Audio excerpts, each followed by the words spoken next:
When people find out I write about time management, they assume two things. One is that I'm always on time, and I'm not. I have 4 small children, and I would like to blame them for my occasional tardiness, but sometimes it's just not their fault. I was once late to my own speech on time management. We all had to just take a moment together and savor that irony. The second thing they assume is that I have lots of tips and tricks for saving bits of time here and there. And sometimes I'll hear from magazines that are doing a story along these lines, generally on how to help their readers find an extra hour in the day. And the idea is that we'll shave bits of time off everyday activities, add it up, and we'll have time for the good stuff. And I question the entire premise of this piece. But I'm always interested in hearing what they've come up with before they call me. So some of my favorites: doing errands in a way where you only have to make right-hand turns, being extremely judicious in microwave usage, so it says 3 to 3.5 minutes on the package. We are totally getting in on the bottom side of that. And my personal favorite, which makes sense on some level, is to DVR your favorite shows so you can fast forward through the commercials. And that way you save about 8 minutes every half hour. So in the course of 2 hours of watching TV, you find 32 minutes to exercise. Which is true. You know another way to find 32 minutes to exercise? Don't watch 2 hours of TV a day, right? Anyway, the idea is we'll save bits of time here and there, add it up, we will finally get to everything we want to do. But after studying how successful people spend their time and looking at their schedules hour by hour, I think this idea has it completely backward. We don't build the lives we want by saving time. We build the lives we want, and then time saves itself. Here's what I mean. I recently did a time diary project looking at 1,001 days in the lives of extremely busy women. They had demanding jobs, sometimes their own businesses, kids to care for, maybe parents to care for, community commitments. Busy, busy people. I had them keep track of their time for a week so I could add up how much they worked and slept, and I interviewed them about their strategies for my book. One of the women whose time log I studied, she goes out for a Wednesday night for something. She comes home to find that her water heater has broken, and there is now water all over her basement. If you've ever had anything like this happen to you, you know it is a hugely damaging, frightening, sopping mess. So she's dealing with the immediate aftermath that night. Next day, she's got plumbers coming in. Day after that, professional cleaning crew dealing with the ruined carpet. All this is being recorded on her time log. Winds up taking 7 hours of her week. 7 hours. That's like finding an extra hour in the day. But I'm sure if you had asked her at the start of the week, could you find 7 hours to train for a triathlon? Could you find 7 hours to mentor 7 worthy people? I'm sure she would have said what most of us would have said, which is no. Can't you see how busy I am? Yet when she had to find 7 hours because there is water all over her basement, she found 7 hours. And what this shows us is that time is highly elastic. We cannot make more time, but time will stretch to accommodate what we choose to put into it. And so the key to time management is treating our priorities as the equivalent of that broken water heater. And to get at this, I like to use some language from one of the busiest people I ever interviewed. By busy, I mean she was running a small business with 12 people on the payroll. She had 6 children in her spare time. I was getting in touch with her to set up an interview on how she had it all, that phrase. I remember it was a Thursday morning, and she was not available to speak with me, of course, right? But the reason she was unavailable to speak with me is that she was out for a hike, because it was a beautiful spring morning, and she wanted to go for a hike. So, of course, this makes me even more intrigued, and when I finally do catch up with her, she explains it like this. She says, "Listen, Laura, everything I do, every minute I spend is my choice. And rather than say, I don't have time to do X, Y, or Z, she'd say, I don't do X, Y, or Z because it's not a priority. I don't have time often means it's not a priority."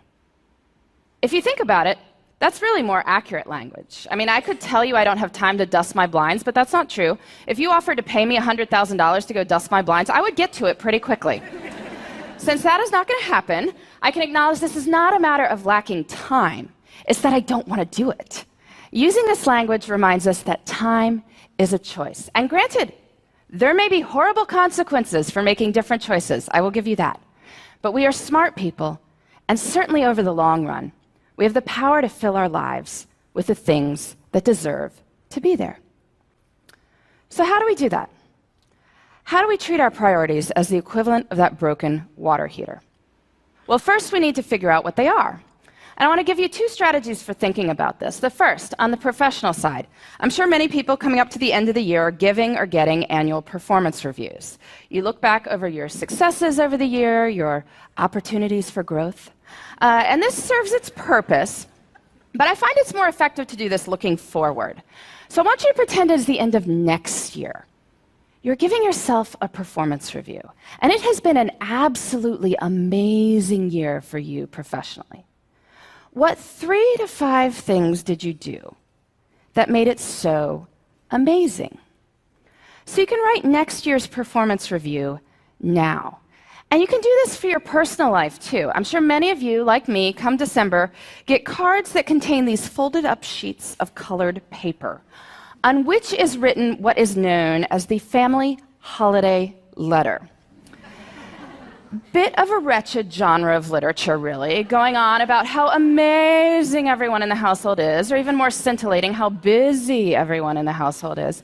But these letters serve a purpose, which is that they tell your friends and family what you did in your personal life that mattered to you over the course of the year.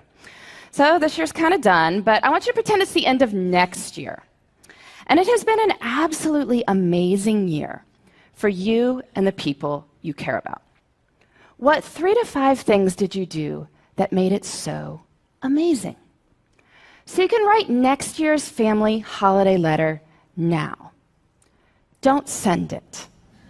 Please, don't send it.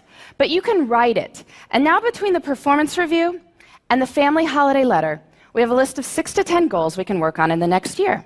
And now we need to break these down into doable steps. So maybe you want to write a family history.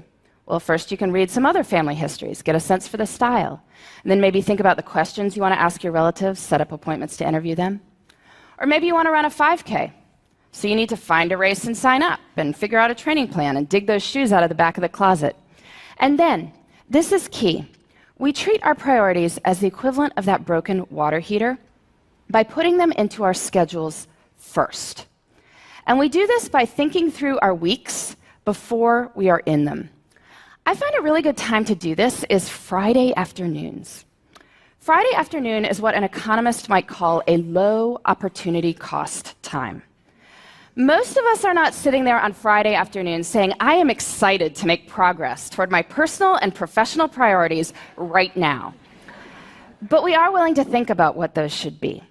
So take a little bit of time Friday afternoon, make yourself a 3-category priority list: career, relationships, self. Making a 3-category list reminds us that there should be something in all 3 categories. Career we think about, relationships, self, not so much. But anyway, just a short list, 2 to 3 items in each. Then look out over the whole of the next week and see where you can plan them in. Where you plan them in is up to you. And I know this is going to be more complicated for some people than others. I mean, some people's lives are just harder than others. It is not going to be easy to find time to take that poetry class if you are caring for multiple children on your own. I get that. And I don't want to minimize anyone's struggle. But I do think that the numbers I am about to tell you are empowering. There are 168 hours in a week. 24 times 7 is 168 hours. That is a lot of time. If you are working a full-time job, so 40 hours a week, sleeping 8 hours a night, so 56 hours a week, that leaves 72 hours for other things. That is a lot of time. You say you're working 50 hours a week, maybe a main job and a side hustle. Well, that leaves 62 hours for other things. You say you're working 60 hours. Well, that leaves 52 hours for other things. You say you're working more than 60 hours. Well, are you sure? There was once a study comparing people's estimated work weeks with time diaries. Found that people claiming 75-plus hour work weeks were off by about 25 hours. You can guess in which direction, right? Anyway, in 168 hours a week, I think we can find time for what matters to you. If you want to spend more time with your kids, you want to study more for a test you're taking, you want to exercise for 3 hours and volunteer for 2, you can. And that's even if you're working way more than full-time hours. So we have plenty of time, which is great, because guess what? We don't even need that much time to do amazing things. But when most of us have bits of time, what do? Pull out the phone, right? Start deleting emails, or otherwise we're puttering around the house or watching TV. But small moments can have great power. You can use your bits of time for bits of joy.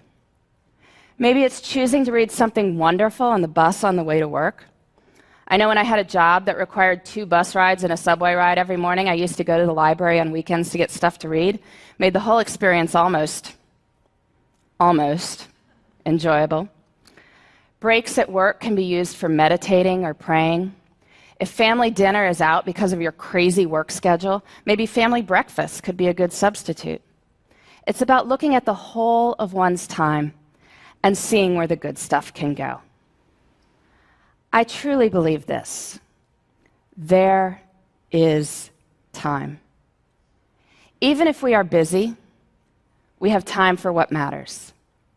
And when we focus on what matters, we can build the lives we want in the time we've got. Thank you.